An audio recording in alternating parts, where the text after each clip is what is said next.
amo essa passagem que é assim, você contando é um negócio extraordinário. O livro de... Isso está citado... Porque é tipo assim, você pega o livro do Gênesis ali, da Bíblia, né? E ali tem um texto ali que fala que teve 3 visitantes que vieram visitar Abraão, e ali fala que 2 desses 3 foram lá avisar a destruição de Sodoma, né? Eles foram enviados para tirar o sobrinho dele de lá e anunciar a destruição da cidade lá. E ali na Bíblia fica mal explicado porque fala assim, que veio 3, aí foi-se 2. E ali fala que Abraão ficou na presença do Criador. Como que é isso? É estranho, né? Eu li o Gênesis e eu achei muito estranho. Aí eu peguei, esses tempos fui ler o livro de Melquisedeque, que inclusive o livro é espetacular, é um dos livros mais espetaculares que eu já li até hoje, é esse livro aí, e ali explica toda essa história, cara. Tá tudo ali. Esses 3 visitantes que vieram, tá? Vieram três seres, né? Um deles, que estava no meio quando os 3 vieram andando, tá? Era o próprio Messias com as mãos furadas já. Abraão, quando viu eles, ainda falou que ele já estava com a mão furada. Aí é a comprovação daquela questão que ele está imolado desde antes da fundação do mundo, né? É o cordeiro imolado desde antes da fundação do mundo. Aí você veja, ali, foi na última conversa que a gente falou disso, agora eu me lembrei. Os 2 foram anunciar, e aí Abraão insistiu para que ele ficasse ali e comesse, né, junto com ele. Isso está na Bíblia, isso está no Gênesis, ele chega a falar um pouco disso aí também. Né, e ele vai lá, manda a Sara preparar a comida, tudo certinho ali para eles fazer. E ainda comentei por que Abraão queria tanto que comer junto com o Criador, né? Que ele percebeu que era na hora que era o Criador que estava ali. Na hora. Ele percebeu. Ele quis insistir em comer. Aí está no livro do Justo, que o pai dele tinha os ídolos que ele adorava lá, ele tinha um quarto na casa dele que ele tinha 12 ídolos, que ele prestava adoração aos 12 ídolos, né? Um para cada mês do ano. E aí um dia Abraão levava oferta de manjares para aqueles ídolos e ficava esperando ver se algum ia lá se servir daquilo e aquela coisa assim, né? E nunca acontecia. Um dia ele quebrou as imagens dos ídolos, todas as imagens dos ídolos, isso está no livro do Justo, no livro de Jazar, pode ler lá que está lá, tá? E pegou o machado que ele usou para quebrar 11 dos 12 ídolos e botou na mão do maior, do ídolo que era maior, uma estátua que era das maiores que estava lá. E o pai dele veio tomar satisfação com ele. Pô, você tá louco? Você quebrou minhas imagens, você é louco da cabeça?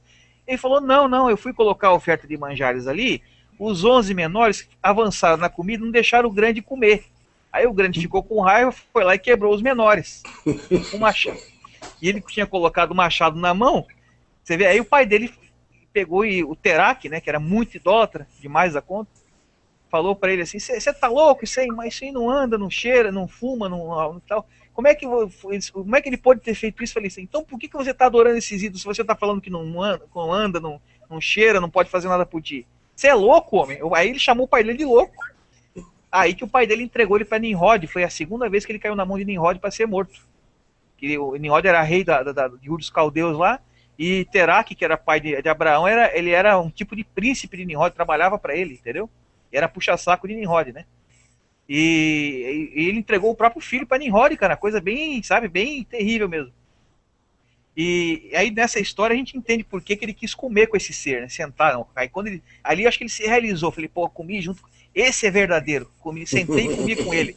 Você veja, né? É linda essa história, eu fiquei impressionado. É o que eu entendi no livro, cara, lendo. Eu achei a coisa mais espetacular da fase dessa Eu também achei não sai da minha cabeça essa história. E ali é que ocorreu, porque ali na Bíblia diz que o Criador que falou no ouvido dele, mas na verdade ele estava em pessoa falando com ele. Aí você vê assim, e ali que tive a história do vaso, o livro conta a história de um vaso, desse vaso, que a pessoa tem que ler o livro para ver a história do vaso, que é a coisa mais linda que tem. Nesse vaso tinham as pérolas, né, e essas pérolas, foi dado um período de 6 anos para que ele distribuísse as pérolas para quem aceitasse a história do vaso, entendeu? E aí sobrou 3 pérolas, foi quando ele viu os 3 vindo, ele achou, poxa, agora eu tô ferrado, vou ter que dar as 3 pérolas para eles, eu não vou poder pegar para mim, para minha mulher e pro filho que eu queria ter, né? Minha mulher nem engravidou ainda. Aí você vê, aí nessa história quem que veio? Veio os 2 querubins e o Criador junto. O Criador pegou e falou para ele, não, essas pérolas são de vocês, uma é tua, uma é da tua mulher, e uma é pro filho que ela vai engravidar e vai ter agora. Falou para ela assim. pra ele assim. Aí que ela riu lá dentro da tenda, aquela história que ela riu dentro da tenda, que ela escutou de fora. Você vê. Aí ele guardou uma das pérolas, ela riu, aí que é aquela história que a gente conhece que tá no Gênesis, que ela riu, aí ele falou, não, eu não ri. Não, você riu sim. Entendeu? Ali que tá lá a história. E aí entregou essa pérola para ele, para ela, e guardou para quando ela tivesse o filho, que era no caso era o Yahushua, né, Isaac, né, para entregar a pérola para ele. Entendeu? É a questão dos três. E aí os dois foram lá para Sodoma para retirar Ló lá, que ia ser destruída a cidade. Entendeu? Então, ele preencheu um rombo que tem no Gênesis. Preencheu um rombo. Como é que você imagina? Como é que você imagina por que tirar um livro tão interessante, né, das Escrituras? Qual a justificativa? Vários outros, né, como o próprio Barnabé, que é impressionante também. E ali tem aquela questão que preenche também a questão do próprio dízimo de Melquisedeque, porque esse vaso aí está relacionado com isso. Porque esse vaso foi o seguinte, no livro diz assim, o Criador lançou um propósito em Abraão, diz o seguinte, ele mandou ele pegar, ele tinha uns vasos na tenda dele, e mandou ele pegar um daqueles vasos. Ele foi direto no vaso maior, mais bonito, onde ele guardava as pedras preciosas. Aí o Criador, no ouvido dele, falou o seguinte, não, vai lá fora, dentro do poço, pega aquele vaso que você rejeitou, que a tua mulher ganhou do oleiro lá no Egito, e você rejeitou, e jogou lá no poço para tirar água. O último vaso que você ganhou. Era aquele vaso lá. Você veja que prefiguração, cara. O vaso rejeitado é o que dá a água, é o que eles usavam para tirar a água no poço. Aí fecha com aquela samaritana do poço. Tá? Ah, ok. Fecha com a samaritana do poço.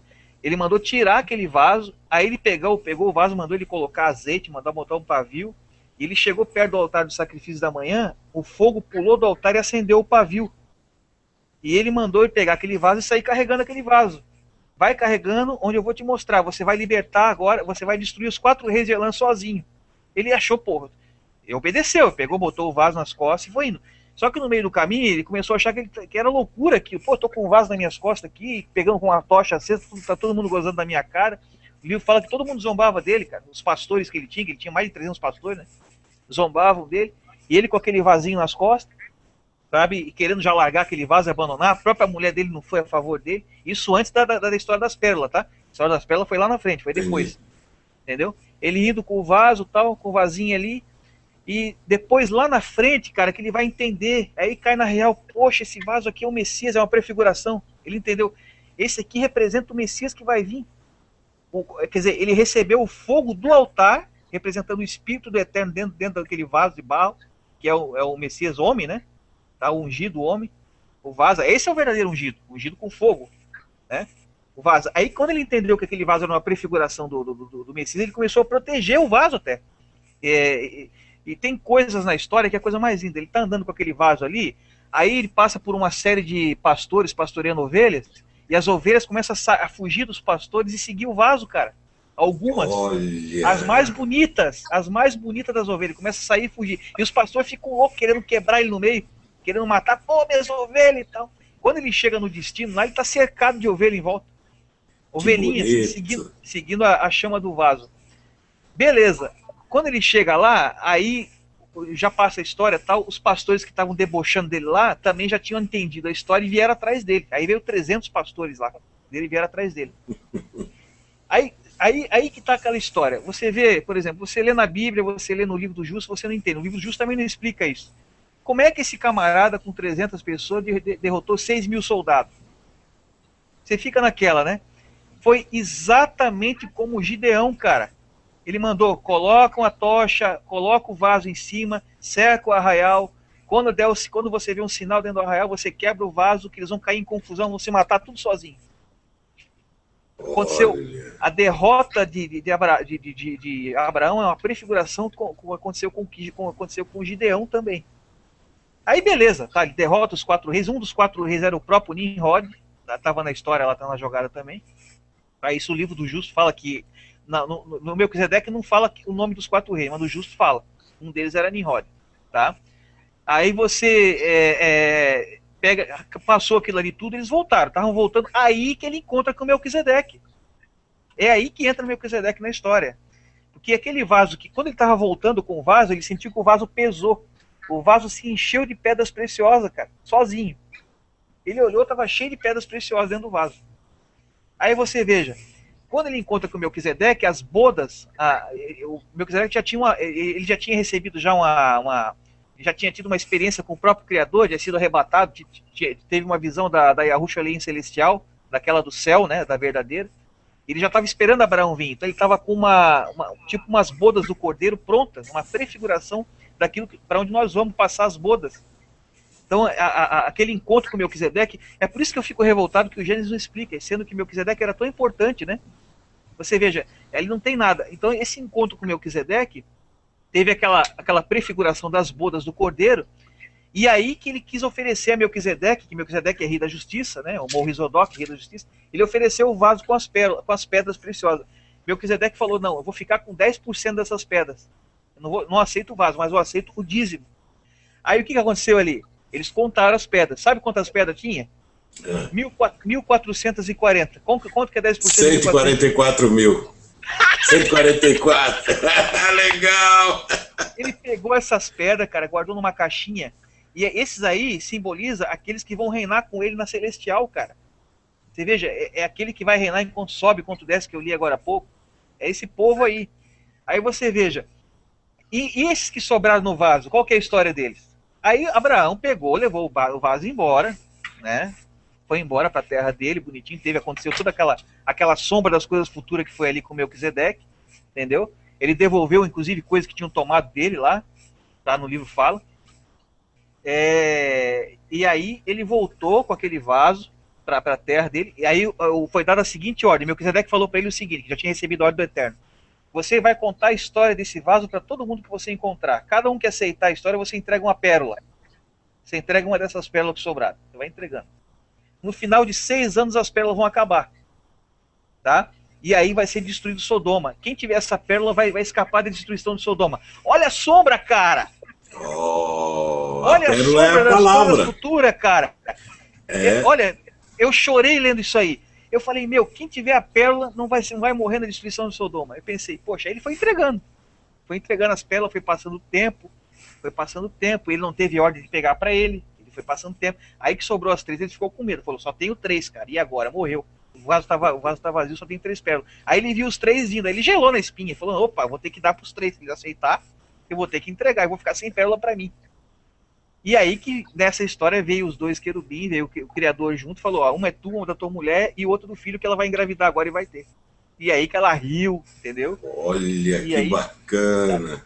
E aí depois fala que Sodoma foi destruído, e ele subiu num monte lá, teve a destruição e tal, ele subiu no monte e viu aquela cratera gigante e as águas escoando para dentro da cratera, enchendo, que hoje virou o Mar Morto, né? Tinha as águas escoando para dentro, e virou o Mar Morto, o Mar de Sal, que é o Mar Morto hoje, onde é Sodoma e Gomorra. Tá? Será que é lá que reside a mulher do Ló, que ela virou sal também? Deve ter ido logo lá pro Mar Morto. Tem um pilar lá que eles dizem que é ela lá. Tá? É o que sobrou dela. Mas olha, o Rubens, o livro do Justo fala desse pilar, viu? Diz que os bois lambiam, eles iam lá para lamber o pilar de sal e ele se regenerava de novo. O pilar de sal se regenerava. Fala que eles iam lá lamber os bois, lambia aquele pilar de sal e ele se regenerava, voltava de novo ao tamanho original. Tá no livro do Justo isso. Tem que botar um pilar desse lá em Brasília. Mas é verdade, cara. O senador lambeu o monumento lá. Mas essa história é espetacular. É um negócio estranho, né, Rubens? Você já conhecia? Já com o próprio Fernando. E Abraão, ele entende, ele ainda fala no livro que ele entendeu que o vaso era uma prefiguração do ungido que iria vir para salvar. E esse ungido seria o próprio Eterno. Ele fala no livro. Aí que ele começou a proteger e chorar, porque ele não queria que deixar apagar a chama do vaso, que vinha aqueles ventos. Aí ele fala dos ventos tentando destruir o vaso, e tempestades. E é o que acontece realmente. O pessoal tenta destruir a Yahushua, tenta, acabar, né? Agora, aquela questão das ovelhas, cara, quando eu li aquilo, eu chorei tanto, cara. Chorei tanto quando eu li aquilo. Eu vi o cara, tipo assim, desarrebanhando algumas ovelhas, e cada rebanho que ele passava ia vindo, ia se juntando e seguindo a chama do vaso. E quando ele chegou lá, perto dos reis de Elã, onde eles estavam acampados, depois depois do saque deles ali, aí ele viu, ele estava com um rebanho em volta dele, cara. Enorme de ovelha assim, os pastores tudo xingando, os pastores das ovelhas, louco, querendo pegar, querendo matar ele.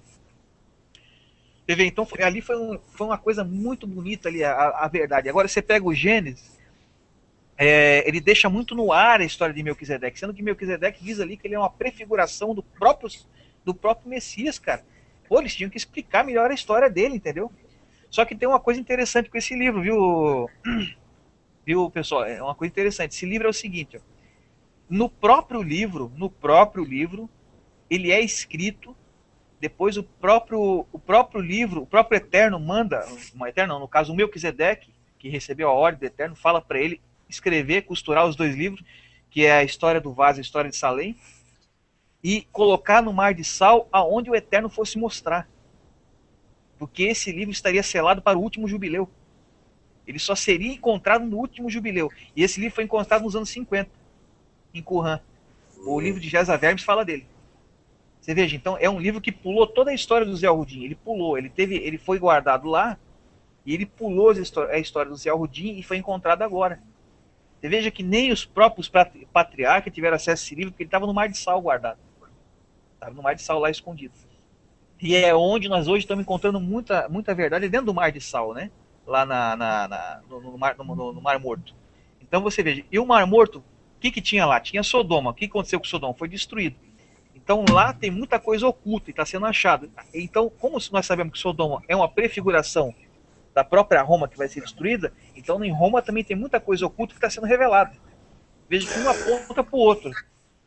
Uma aponta para o outro. Porque o que aconteceu com Sodoma, o que aconteceu com a Babilônia de Nabucodonosor, e o que aconteceu com a Babel de Nimrod vai acontecer agora com essa Roma que está aí, entendeu?